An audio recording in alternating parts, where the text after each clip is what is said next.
Bonjour à toutes et à tous, je m'appelle Yassine Bouabdella, j'ai 34 ans, je suis marié, 2 enfants, dont bébé d'un petit Adam qui a 2 semaines aujourd'hui. Attention. Moi, mon histoire avec Article 1, elle n'a failli jamais voir le jour.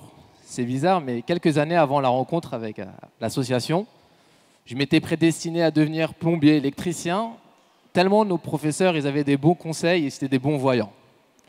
On a l'impression que lorsque l'on vient du 9-3, à Astin, la ville où j'ai grandi, la réussite, elle n'a pas forcément de diplôme, ou sinon on est limité à un bac plus 2. Et d'ailleurs, j'ai beaucoup d'amis d'enfance qui n'ont pas réussi à faire mieux. Sauf qu'en 2005, alors que je suis en classe de BTS électronique, on a des professeurs un peu plus clairvoyants et qui ont décidé de changer notre avenir en changeant justement cette destinée, mais avec une belle carotte, celle-là.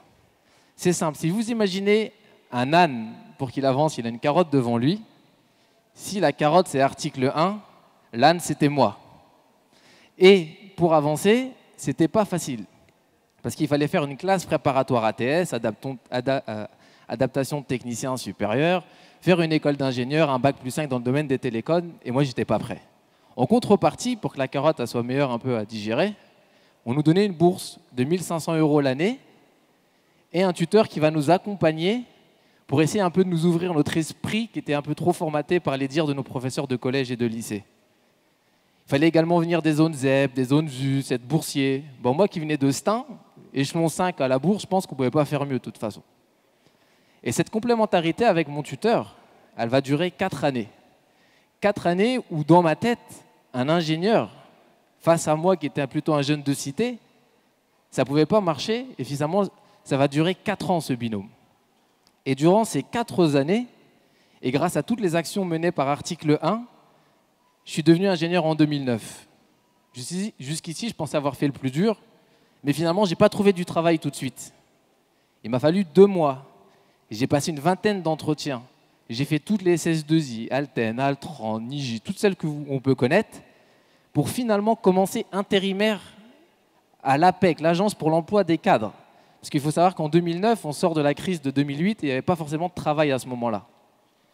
11 années plus tard, je suis content de dire qu'aujourd'hui, j'ai occupé certains postes à responsabilité, comme Technical Leader chez Thales sur les communications sécurisées, expert technique chez SFR, architecte réseau télécom à la RATP.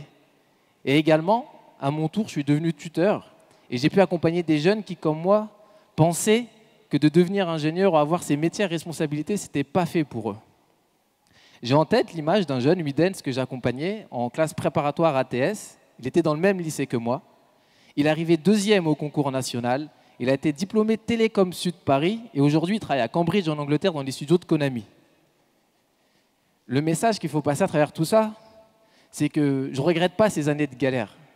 Elles m'ont permis de développer beaucoup de compétences comme la ténacité, la persévérance que d'autres n'ont pas forcément en entreprise. Un conseil pour ceux qui en ont besoin aujourd'hui, c'est n'abandonnez jamais. Votre avenir, il vous appartient. Le sens que vous voulez donner à votre avenir n'appartient qu'à vous parce que personne ne le fera.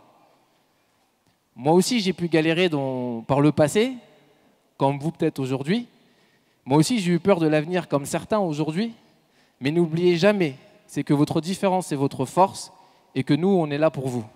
Merci beaucoup.